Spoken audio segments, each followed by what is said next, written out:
Bookcase and Coffee presents Buzzing About Romance, a quick shot of romance.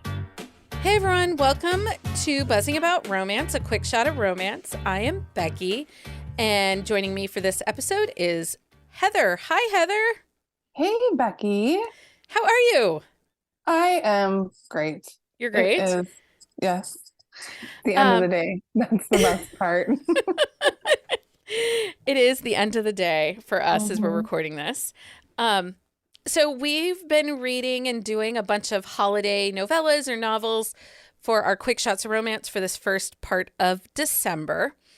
And I saw the cover of this one and I was like, all in. It's also an author I've been wanting to feature on the podcast. So it was like a win-win. So she provided us copies of review copies for this episode. So thank you to LB Dunbar for our review copies. On this, just to start, the cover, adorable. It's adorable. Like, adorable. I mean, I'm a fool for an illustrated cover. Just give it to me. Also, just a flirty over 40 silver fox second chance holiday romance.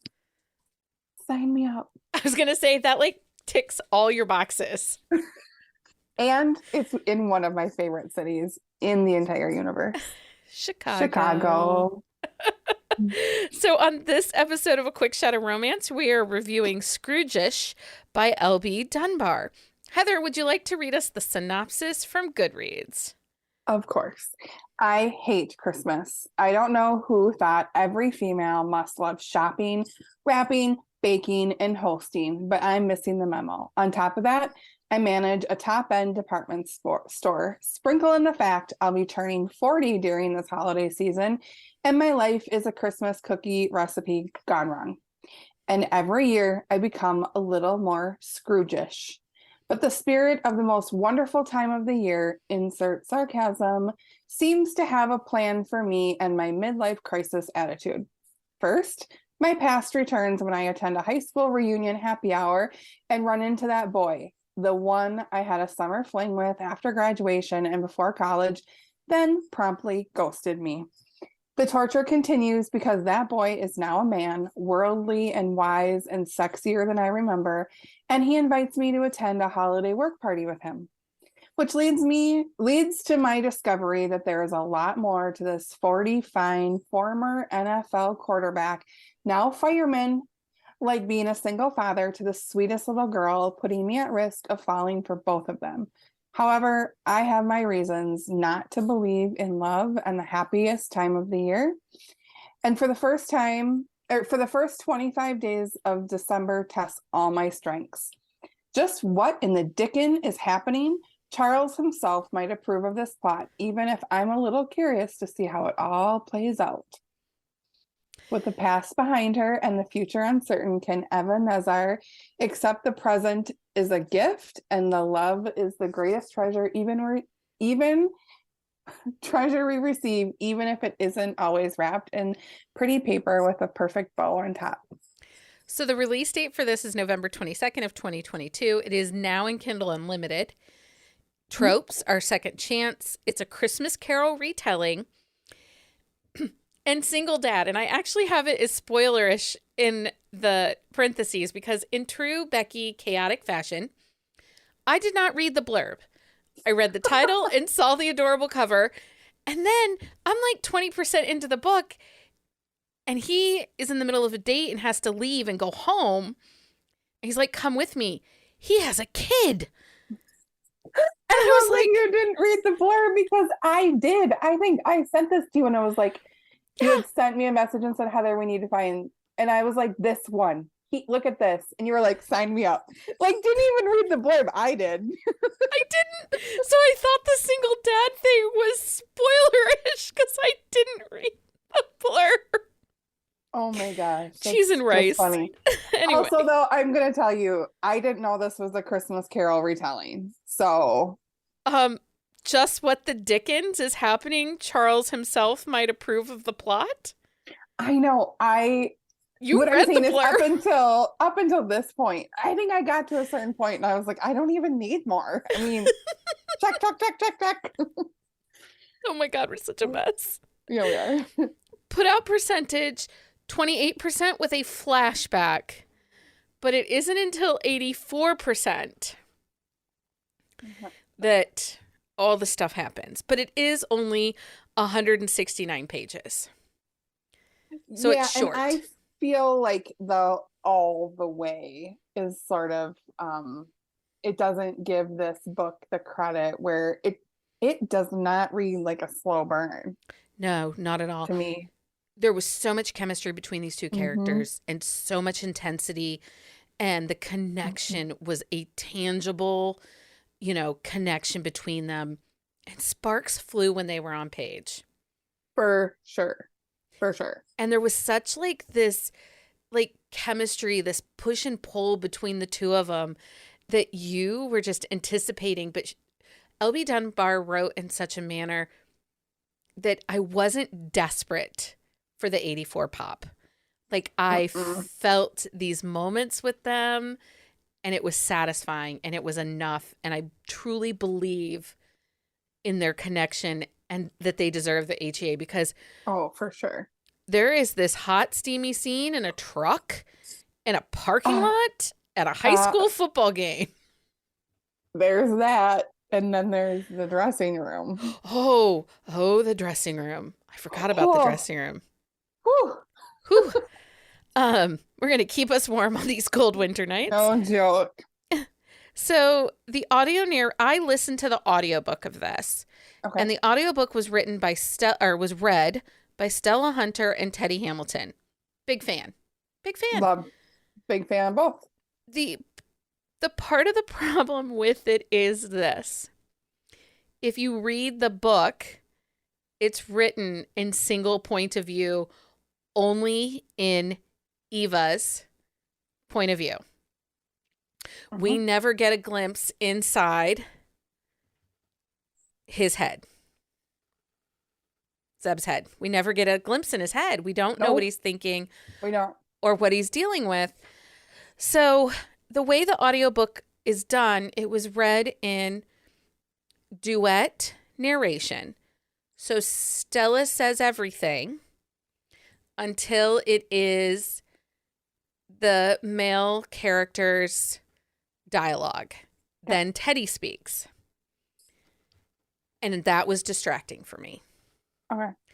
I ended up giving up halfway through and going to reading, because I'd be like, are we going to get Zeb's point of view, right? It's Zeb, right? That's his name. Yeah, I'm looking, yes. Yes. I was like, we're going to get his point of view. And then I just got his dialogue. So it was a little frustrating for me. I didn't love it. And maybe duet isn't for me. Okay, so content warning. Death of a parent is mentioned and is on page, along with abandonment of a child. So if grief is something that you deal with terribly this time of year, then this might be a book to skip for you. Correct. I would agree.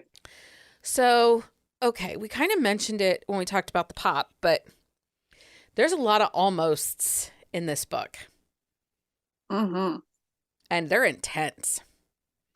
They are. It was, so Eva, and she very, I think I pronounced her name wrong, was very clear.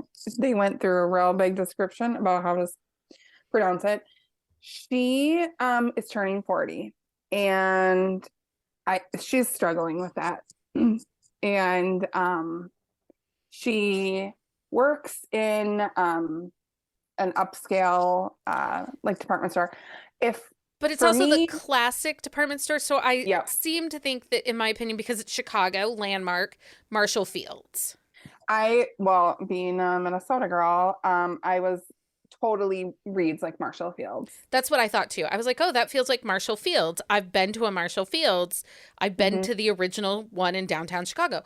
So it felt like the way she's describing it, with the upstairs restaurant and having a very specific recipe of things and foods that they serve with their own traditional recipes, it felt very department store. And if you've worked retail during the holidays, which I have, It It's the sucks. worst. And it takes away all the Christmas cheer.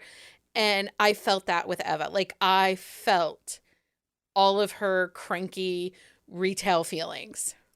Right. And like sort of just like how she doesn't have time. Like she's just working all the time. So if you've like you said, if you've worked in retail or if you're a Christmas shopper, you know, they extend the hours and it just, you know, and those people have to work and the general public is a bunch of assholes and, you know, just Well, all of and you that. get off one shift, you go home and you sleep, and you're turning around the next day, getting up early to come in for the Hmm. next shift because it's nothing is, 12 or 14 hours difference. It seems like it's every 8 hours you're back at work. Um, And he has, I mean, he's a fireman, like he's like the captain, or I mean, he's like a big deal in the fire department. And so his hours are also kind of wonky and like, right. So one of the things that I really enjoyed about so this is Second Chance. It's a high school fling. yep. They reconnect at their 23rd or 22nd high school reunion or Hmm. 21st. Basically, they were supposed to have their 20th high school reunion in 2020, but it got delayed because of COVID. I felt like the author dealt with a COVID mention really well. Like it was just Oh, yeah. simply there. We all have experienced things that got delayed and got delayed. Yep. And so sometimes I worry that like a COVID mention is going to either date a book or it's going to trigger me because we all know how I feel about everything. And this, it didn't. It was done really well. And it made Yeah, sense it was because, like kind of glossed over, you yeah. know, like why they didn't have it and why it would make sense that they're older. And And they he was have like it, at a bar. well, they have it at a bar and it's the Wednesday, it's the night before Thanksgiving is when they have it, which is Drinksgiving. So it makes perfect sense that that's Mhm. when it is. She doesn't have to work the next day. Her coworker is really pushing her to go. Mhm. Um, and I didn't think she was going to go, but she did. I was surprised she went to like her coworker is like an older woman who sort of mother hens her. Um so Zeb was like the quarterback and sort of like the hot guy in school Well, and but he was it was private high school and he was like on a scholarship because right. he his family Well, and so his dad died. His dad was a mhm. fireman and he died in a fire. Oh, I missed And that part. you missed that part. And Hmm. so he had his mom and that was it. And he has a sister and a brother, and they were all scholarship kids at this Catholic high school, this private Catholic high Yep, school. just very Chicago. It's very Chicago. But he never felt like he was good enough to approach Ava. Um, and she herself Hmm. was kind of a shy wallflower. Yeah, She but she has her own baggage too. she has a lot of baggage. She was raised by a single father because her mom left right around her birthday and on Christmas Eve. Yeah. When And 10 like when she was 10. like she was 10. And her dad just sort of decided from there on out that Christmas was just not going to be celebrated and they like went on vacation. But like I think she even talks about like while it was a vacation for her dad, he like just put her in like childcare and like basically ignored her. Yeah. She doesn't associate good memories with Mm-mm. the holiday or the experiences. They were not exciting. Everyone's like, "Oh, you're so lucky you get to go on a cruise or you get to go to Mexico for Christmas." And she's like, "It was terrible. It was never fun. I hated it all the time." She And wasn't parented. no. And her father has moved away from Chicago. She left, went to college, and came back. And then her father left. And he doesn't come back to visit her. He has a new family. And just, she's alone.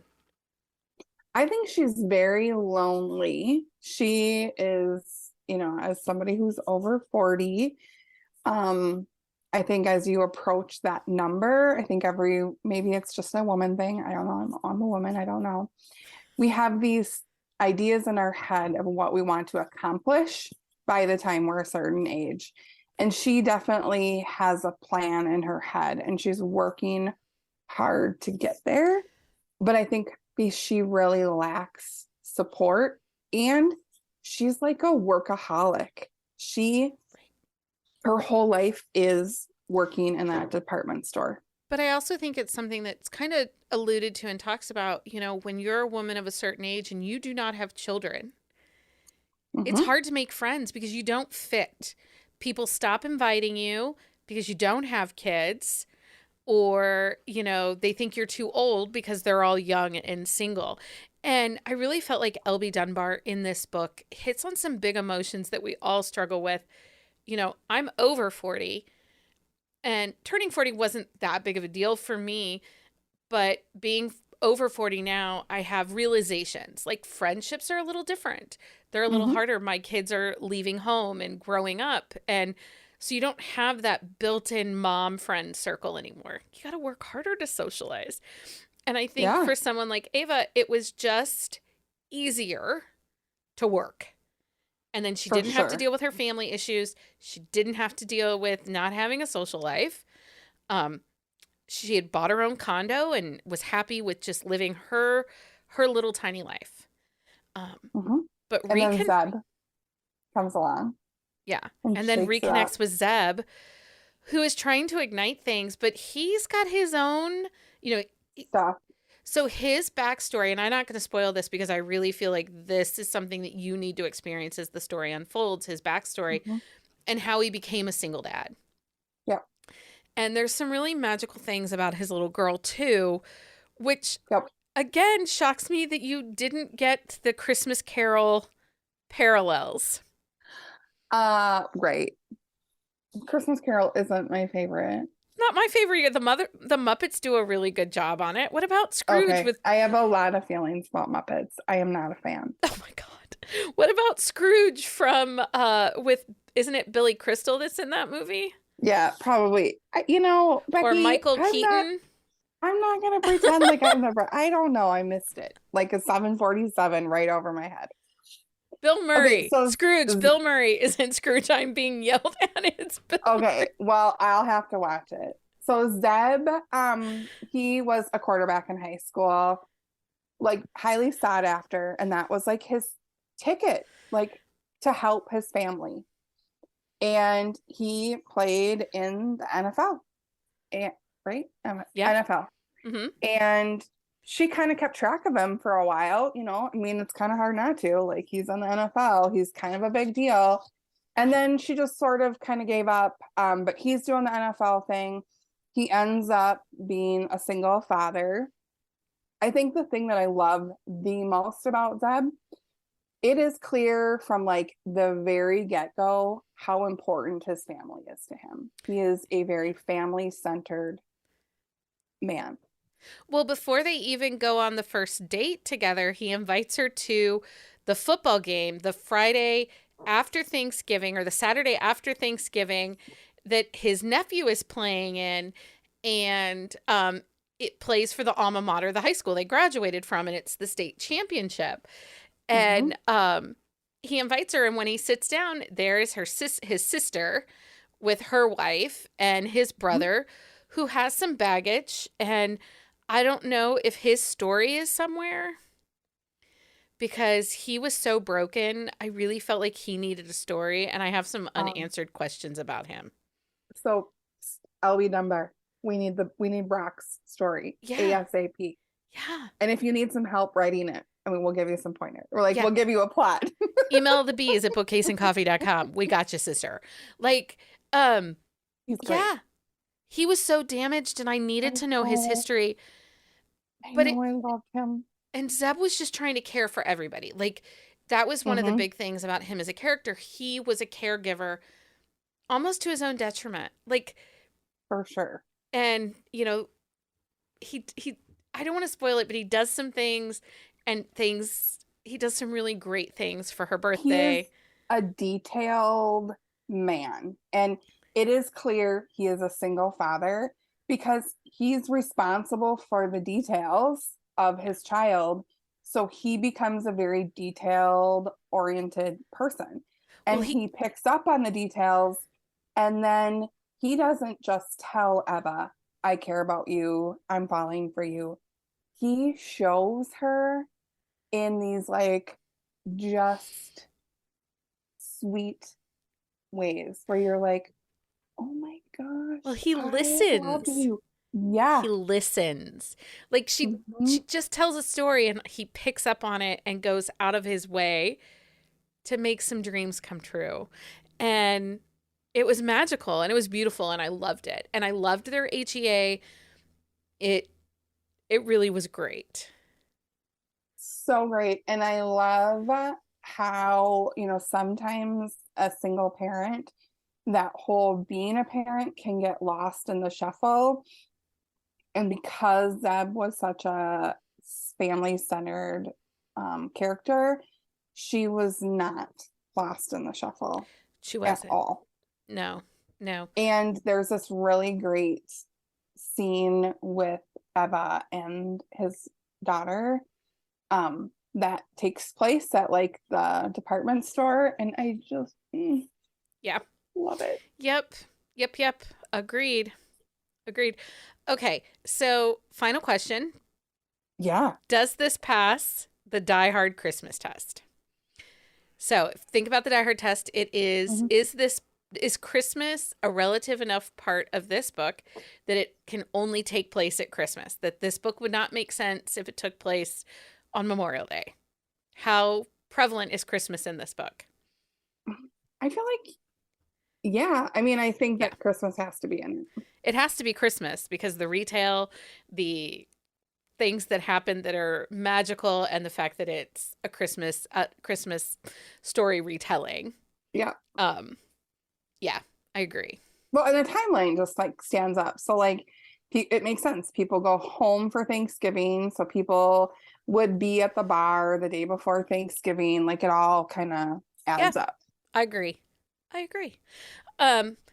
Okay, so if you have a title you think we should review for A Quick Shot of Romance, send us an email to thebees@bookcaseandcoffee.com.